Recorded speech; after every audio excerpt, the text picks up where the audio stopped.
할렐루야. 아멘. 수요 오전 예배 가운데 나오신 모든 어르신들을 주님의 이름으로 환영합니다. 오늘 우리 말씀의 제목처럼 서로 인사했으면 좋겠는데요.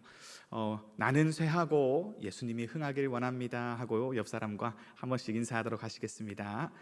나는 쇠하고 예수님이 흥하시길 원합니다. 네, 아멘. 오늘도 우리 가운데 호흡을 남겨주셔서 살게 하시는 이 하나님의 놀라운 은혜 속에서 우리 각자를 향하신 하나님의 뜻이 온전히 이루어질 수 있기를 주님의 이름으로 축복합니다. 네, 오늘 설교의 제목인 내가 쇠하고 그는 흥하고, 이 말은요 세례 요한의 말에서 따온 겁니다.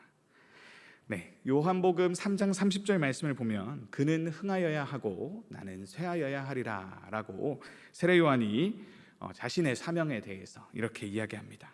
자, 이런 세례 요한에 대해서 예수님은 아주 인정을 해주셨어요. 칭찬해 주셨는데 어떻게 칭찬했냐면 여자가 낳은 자 중에 이보다 큰 자가 없다라고 그를 칭찬해 주셨습니다. 자, 얼마나 대단한 평가입니까? 여러분, 예수님을 나중에 만났을 때 이 땅에서 누구와 같은 자가 없다라는 이 칭찬, 여러분도 이러한 칭찬을 예수님께 받고 싶지 않으십니까? 그 비결이 설교 제목으로 인용한 세례 요한의 말 속에 담겨 있습니다. 여러분, 예수님께서는 이 성경을 통해 천국에 대해서 우리에게 많은 것을 가르쳐 주셨습니다. 그리고 특별히 그 천국의 질서에 대해서 우리에게 알려주셨는데요, 그것은 이 땅의 상식을 완전히 뒤집는 전복된, 뒤집어진 그러한 질서입니다. 자, 누가복음 14장 11절 말씀을 우리 같이 볼까요? 자, 함께 읽겠습니다. 무릇 자기를 높이는 자는 낮아지고 자기를 낮추는 자는 높아지리라. 아멘.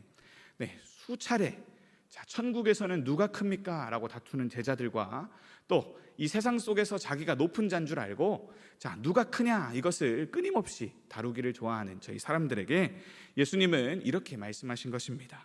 자, 천국에서는 가장 낮은 자가 높아지리라 라고 말씀입니다. 요한은 자기를 부인하고 하나님을 높이는 일에 있어서 여자가 낳은 자 중에 최고라는 칭찬을 그러므로 예수님께 받은 것입니다. 자, 더 중요한 것은 그런데요, 그 다음에 이어지는 말씀입니다. 자, 누가복음 7장 28절 예수님께서 이 세례 요한을 칭찬한 후에 더 중요한 이야기를 하시는데 우리 빨간색 글씨만 한번 같이 읽어보시겠습니다. 그러나 하나님의 나라에서는 극히 작은 자라도 그보다 크니라 하시니. 아멘. 자, 어떠십니까? 그러나라고 시작된 말씀은 가히 충격적입니다. 여러분, 이 말씀을 조금만 뒤틀어 보면요, 자, 요한보다 자기를 더 부인하지 않으면 그는 하나님 나라에 있지 못한다라고 예수님이 말씀하신 것으로 읽히시지 않으십니까? 자, 그렇다면 이 천국을 바라보는 성도들로서 여러분들은 준비가 되셨습니까? 자, 오늘 세례 요한은 그는 흥하여야 하겠고 나는 쇠하여야 하리라 라는 사명을 가지고 태어나서 그 사명을 따라 인생의 슬로건으로 삼고 열심히 살았는데요, 여러분도 그와 같이 오늘 하나님의 영광이 여러분들의 삶을 이끌어가는 원동력이 되고 있습니까? 여러분들도 천국에 들어갈 만큼, 천국에서 높아질 만큼 충분히 섬기는 삶을 살고 계십니까? 네, 여러분, 그렇다면 참 다행입니다. 그리고요, 그렇지 않다 해도 여러분 아직 여전히 다행입니다. 왜냐하면 오늘 선포되는 이 말씀을 통해 하나님께서는 우리 자신보다도 하나님을 더 우선시하는 그런 복된 인생으로 우리를 빚어가실 것이기 때문입니다. 여러분 믿으십니까? 우리가 날 때부터 비록 세례 요한처럼 특별히 구별되어서 부름을 받아서 이 예수님을 온전히 나타낼 수 있도록 그런 특별한 소명을 받은 건 아니지만 하나님은 우리를 그와 같이 빚어가시기 위해 오래 참으시는 중에 오늘이라고 일컫는 날마다의 기회들을 연거푸 주고 계시다라고 성경은 이야기하고 있습니다. 자, 인생의 선배 여러분, 이 노년을 그러므로 기쁨으로 누리실 수 있기를 축원합니다. 여러분, 우리가 이 노년, 우리가 황혼이라고 부르는 이 고령의 인생을 당연한 것으로 받아들이게 된 것은 그리 오랜 일이 아닙니다. 그래서 오늘 우리는 죽음을 생각할 때 이 죽음과 우리의 노년을 연결된 개념으로 생각하죠. 그래서 너 늙으면 죽는 거지, 그 이외의 죽음에 대해서는 조금 낯설게 여긴다라는 이야기입니다. 그런데요, 근대 이전만 해도 기대 수명 자체가 굉장히 짧았지요. 보통 25살도 되기 전에 죽고, 그리고 태어나자마자 영양이 공급되지 않아서, 아니면 다른 형제들이 많아서 충분한 관심을 받지 못해 죽는 그런 일도 많았습니다. 자, 그러니 고대인들과 또 초기 그리스도인들에게는 사람이 반드시 노년까지 살 것이라고 생각하는 것이 오히려 더 이상한 일이었습니다. 자, 기대 수명도 못 채우고 죽는 일이 오히려 더 많았거든요. 자, 제가 목사가 되고 장례식을 수많이 오가면서 느끼는 거는요, 우리가 살아있고 또 내일도 살아있을 것이다 라는 것을 기본값으로 여기면 안 되겠다라는 점입니다. 오히려 성경의 진단대로 죄로 인해 타락한 세상이고, 그래서 우리가 한 잘못된 선택들의 결과가 오늘 이 땅을 덮고 있기에 모두는 기본적으로 태어나자마자 죽음을 향해 가고 있는 그것이 기본값으로 여겨지는 것이 합당하다라는 것입니다. 즉, 우리가 하루하루를 당연한 것으로 여기면서 오늘 눈 감으면 내일도 오겠지, 이러한 인생으로 살아가면 도적과 같이 죽음이 우리 앞에 닥쳐올 때 우리는 누구나 당황할 수밖에 없다라는 이야기입니다만, 그러나 언제 죽어도 이상하지 않은 우리 인생이라고 생각하면서 오히려 오늘을 하나님이 날마다 선물로 주시고 은혜로 주시는 것이다 라는 것으로 우리가 성경적으로 교정된 올바른 시각을 갖고 살면요, 하루하루가 정말로 활력이 넘치게 살 수 있는 것입니다. 자, 그렇게 본다면 이렇게 어차피 한번 정해진 죽음 앞에 조금 더 오래 살게 된 우리 노년의 시간이 이해가 될 수 있다라는 것입니다. 여러분, 우리와 같이 노년을 누리게 된 성경 인물들의 사례를 우리가 살펴보면 우리가 오늘 살고 있는 이 나이가 들어서 점점 육체의 기력이 쇠해지고 젊었을 때보다 할 수 있는 것이 없어지고 우리의 기억력이 감퇴하고 선반의 약병이 많아지고, 그래서 서러워지는 우리 노년의 의미에 대해서 조금 더 분명히 알 수 있게 되더라는 것입니다. 여러분, 아브라함과 사라가 할아버지일 때 그 소명을 받았음을 우리는 봅니다. 그리고 오늘 본문의 모세도 그렇고요, 갈렙도 노년이 되어서 이스라엘 가운데 하나님의 살아계심을 나타낸 훌륭한 일을 하지요. 다니엘도 마찬가지고 무려 왕이 3번 바뀔 때까지 살며 그는 하나님을 나타내는 일을 하고요. 그리고 이 세례 요한의 아버지 사가랴도 그렇고 시므온과 안나라는 예수님이 날 때까지 너희가 죽지 못하리라 라는 소명을 가진 그러한 사람들도 이 노년을 살아가면서 우리가 오늘 살았던 것만큼 긴 인생을 누렸는데요, 특별히 오늘 본문을 통해서는 우리가 이 모세의 인생을 통해 노년의 시간이 우리에게 갖는 의미에 대해서 한번 유추해 볼 수 있을 것 같습니다. 그래서 오늘 본문의 요점은요, 바로 하나님께서 우리의 힘을 빼시는 그러한 시간으로 우리 인생을 사용하시고, 그래서 그 나머지 우리 인생을 천국 소망으로 채우는 가장 복된 시기가 바로 우리의 노년이다라고 성경은 알려주고 있는 것입니다. 여러분, 우리가 사도행전 오늘 읽은 7장 22절 23절 말씀을 제가 한번 읽어보겠습니다. 모세가 애굽 사람의 모든 지혜를 배워 그의 말과 하는 일이 능하더라. 나이가 40이 되매 그 형제 이스라엘 자손을 돌볼 생각이 나더니. 이게 무슨 이야기입니까? 이 이야기는 원래 출애굽기에 나오는 이야기죠. 그래서 모세가 출애굽의 사명을 받는 그러한 이야기입니다. 그런데 그 모세 이야기의 행간을 오늘 본문인 이 스데반의 설교가 우리 가운데 채워주고 있습니다. 자, 이 스데반은 모세의 인생을 바라볼 때 모세가 나이 40에 그가 이스라엘을 돌볼 생각이 났다라고 그렇게 설교했습니다. 이것은 출애굽기에서 모세가 그의 동족을 핍박하던 이집트 사람을 죽인 일이 결코 우발적으로 화를 참지 못해서 일어난 그런 사건이 아니라는 것을 우리에게 알려주고 있습니다. 애초에 이 모세 안에는 큰 소망이 있었다라는 것입니다. 어떤 소망입니까? 동족의 신임을 얻어서 그들의 지도자가 되어 이 애굽에서 해방을 선포하는 구원자, 정치적 구원자의 썰에 그러한 포부를 그가 가졌다라는 말입니다. 여러분, 그가 그런 꿈을 가질 수 있었던 이유로 이 스데반은 그가 당대의 아주 강력한 나라, 당대의 가장 강하던 나라인 이 애굽 그 중심부에서 왕자로서 보내게 된 40년의 세월 때문입니다 라고 그는 평가하고 있습니다. 여러분, 그래서 우리 눈에는 지금 이 모세만한 엘리트가 없다라는 것입니다. 자, 이 이스라엘을 구원해낼 그러한 일을 누가 맡아야겠습니까? 라고 했을 때 인간적인 눈으로만 보면 이 가장 잘 훈련된 이 40년의 세월을 통해서 잘 빚어진 이 모세만한 합당한 자가 없었다라는 것입니다. 그리고 모세 자신도 그것을 인식하고 있었다라는 말이고요. 여러분, 그런데 그 결과가 어떠했을까요? 여러분, 모세가 그렇게 포부를 가지고 내가 이스라엘을 구원하는 그러한 하나님의 일을 하겠습니다라고 나섰을 때, 자, 이 살인 사건이 들통나고 그는 바로를 피해 미디안까지 도망가야 했습니다. 그가 얻고자 했던 동족의 신임을 얻을 수 없었기 때문입니다. 그들이 노역으로 힘들 때, 자, 이 요셉은 뭐 했습니까? 왕궁에서 호의호식하는 것처럼 보였습니다. 자, 그러니 그 힘들 때 가만히 있었던 이 모세가 어느 한날 내가 너희를 구원하겠다 하는 지도자를 자처하니 이 동족들의 눈에 그가 곱게 보이지 않았다라는 것입니다. 그래서 그것이 결과가 25절에 이렇게 나와 있습니다. 그는 그의 형제들이 하나님께서 자기의 손을 통해서 구원해 주시는 것을 깨달을 거라고 생각했지만 그들이 깨닫지 못하더라라고 정리한 것입니다. 여러분, 이 40년의 세월 동안 가열차게 살아온 모세의 인생 전반부에 대한 성적표입니다. 여러분, 그 이후에 스데반은 또 이렇게 설교하고 있습니다. 자, 사도행전 7장 30절인데요. 우리 같이 한번 읽어보시겠습니다.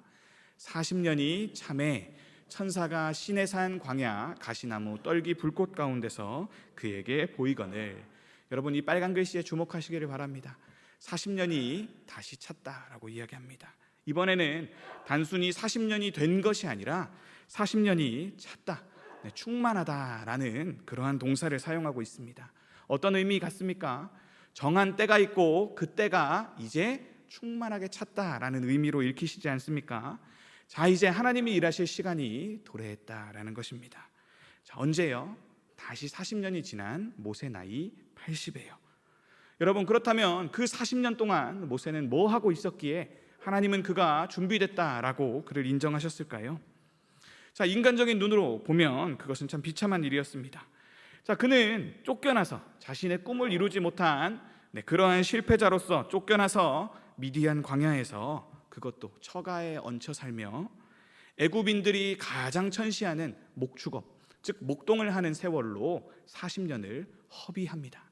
인간적인 눈으로는 그 나머지 인생에 큰 의미가 없었더라는 이야기입니다. 여러분, 애굽에서의 40년이 그를 커리어 하이, 즉 우리가 자아를 살찌우는 쪽, 자기가 자기 인생에 대해서 가장 큰 자부심을 가질 수 있는 그러한 시간으로 이끌었다면, 이 미디안 광야에서의 40년은 그를 바닥까지 끌어내린 그러한 시간이었습니다. 자, 인간적으로는 참 비참한 인생 행보였지요. 세월과 함께 육신이 노쇠해 가듯이 소시적의 열정도 능력도 잃어버리고, 그는 이 22절에서 말했던 말과 하는 일이 능하더라 라는 이 평가와는 다르게 하나님이 그를 부르실 때에, 하나님, 저는 말이 어눌합니다. 어찌 저 같은 자를 쓰십니까? 제가 이제 가서 이야기해본들 그들은 꿈쩍도 하지 않을 것입니다 라고 자기 자신을 평가할 만큼, 그는 이제 자신을 쓸모없게 평가할 만큼 아주 낮아진 인생을 살게 된 것입니다. 자, 이처럼 그런 세월과 함께 풍화된 그의 인생 가운데 하나님은 그를 찾아오셨다라는 것입니다. 여러분, 이것이 우리가 늙어가는 이유입니다. 광야의 세월이 우리가 노쇠해가고 참 서러워지는 이러한 세월을 하나님은 무엇하러 오래 살게 하느냐 할 수 있지만, 얼마나 허비되는 세월입니까? 할 수 있지만, 그러나 이 세월이 모세를 하나님이 원하시는 모양으로 빚어왔음에 여러분 주목하시기를 바랍니다. 여러분, 모세가 그 기간 동안 기다린 것이 아닙니다. 여러분, 하나님의 시선에서 바라보면 하나님이 모세를 기다리신 것이고, 오늘 하나님이 여러분들을 오래 참으사 여러분들을 기다리고 계신 것입니다. 여러분, 하나님의 일을 하려면요, 하나님이 일이 되게 만드시려면요, 세상 방식대로 얼마든지 다른 사람 택해서 다른 방법으로 다른 길을 여실 수 있습니다. 그러나 하나님이 어디 그러하셨습니까? 아닙니다. 하나님은 이 모세를 택하셨기에 그에게 더 긴 인생을 허락하시면서까지 그를 빚으시고 내가 그를 사용하사 이스라엘을 구원하겠다 하시는 그분의 놀라운 계획을 이루셨다라는 것입니다. 도리어 하나님이 기다리신 것이지요. 자, 광야를 지나며 그의 자아와 혈기가 쇠하여져서 그가 온전히 하나님만 바라며 이 모든 것은 하나님이 하셨습니다 라고 고백할 수 있는 지면에서 가장 온유한 사람이 될 수 있기까지 하나님은 이 모세를 기다려 주신 것입니다. 여러분, 의지할 모든 것이 끊어지고 온전히 하나님만 바라볼 수 있게 되는 것, 그것이 광야에서 일어나는 일이지요. 자, 우리의 노년은 이러한 인생 광야로서, 그러한 시간으로서 바라볼 수 있어야 한다는 것입니다. 여러분, 산상수훈 팔복을 보면요, 예수님이 천국은 이런 자의 것입니다 라고 말하며 복이 있는 사람 8가지에 대해서 알려주십니다. 여러분, 복 있는 사람은요, 심령이 가난한 자입니다. 애통하는 자입니다. 온유한 자입니다. 의에 줄이고 목마른 자입니다. 긍휼히 여기는 자입니다. 마음이 청결한 자입니다. 화평하게 하는 자고요, 의를 위하여 박해받기까지도 두려워하지 않는 자입니다. 자, 여러분, 이것이 여러분들께 복 있는 것으로 인정이 되십니까? 여러분, 그렇지 않다면 오늘 우리의 노년이 의미가 여전히 있는 것입니다. 여러분, 하나님은 우리를 이와 같이 천국 인생에 걸맞는 자들로 빚어가시기 위해서 오늘 우리에게 더 많은 시간을 주시고 더 오래 참으심으로 여러분들 가운데 권면하고 계신다라고 말씀하시는 것입니다. 여러분, 7장 36절 말씀, 모세 80 지나서 이제 일어난 일들입니다. 제가 한번 읽어보겠습니다. 이 사람이 백성을 인도하여 나오게 하고 모든 것이 이루어졌습니다. 애굽과 홍해와 광야에서 40년간 기사와 표적을 행하였느니라. 아멘. 여러분, 25절에 자신이 꿈을 갖게 하시고 하나님이 이루도록 하신 그 일을 할 수 없었지요. 그런데 그 일이 36절에 와서 하나님께서 시키신 대로 보내시니까 할 수 없이 5번이나 거절했는데도 등 떠밀려서 하나님의 강권하심을 통해 나아갔을 때 이루어졌더라라는 것입니다. 여러분, 그가 그것을 감당할 수 있다라고 여겼던 그 40에 나가서 구원의 일을 행했으면 여러분, 사람으로서는 그 일이 어떤 일이었든 그 승리의 영광을 자신에게로 돌렸을 것입니다. 그러나 그가 인생 80에 힘없는 때가 되어 그 일을 행하였을 때 그는 온전히 이 일은 하나님이 하신 것입니다라고 온 세상에 드러낼 수 있었다라는 것입니다. 여러분, 이 긴 시간이 지나 그는 세례 요한처럼 자기는 쇠하고 하나님이 흥해야 함을 확실히 깨달은 인생이 되었고, 그래서 그가 정금과 같이 나오게 되어 하나님의 계획된 때에 그가 사용될 수 있었다라는 점을 여러분 꼭 기억하시기를 바랍니다. 여러분, 그때부터 그의 인생에 참된 시기가 열리기 시작했습니다. 여러분, 80이면 이제 죽을 때가 가까웠다. 오늘도 그렇게 생각하지 않습니까? 그러나 하나님께서는 준비된 자에게 무려 40년의 세월을 더 주십니다. 그리고 노년이라 아무것도 못하는 연약한 인생이라고 자신을 평가했던 그의 기대를 깨버리고 하나님께서는 오히려 젊었을 때보다도 더 놀라운 일들을 그의 인생을 통해 감당하게 하셨습니다. 여러분, 기사와 표적을 보이며 온 세상 가운데 이스라엘을 바라보면 다른 민족이 벌벌 떨 수밖에 없는 그러한 놀라운 일들을 행하는 지도자로 그를 세우신 것이지요. 그래서 예수님을 보여주는 모형으로 누구든지 세례 요한을 바라보면 항상 예수님을 바라볼 수밖에 없었던 것처럼 이 모세를 바라보면 하나님을 바라볼 수밖에 없는 그러한 하나님 닮은, 예수님 닮은 인생으로 그를 지어가셨다라는 것입니다. 여러분, 그런데요, 여전히 우리가 인간적인 눈으로 바라보면 이 모세의 남은 40년도 보잘것없는 인생일지 모릅니다. 그는 가나안에 들어가지도 못했는데요, 또요, 그는 광야 1세대와 함께 광야에서 죽었는데요, 그의 인생에 뭐 다른 의미가 있었을까요? 기사와 이적을 아무리 행해봤자 그가 천국에 못 들어갔지 않습니까?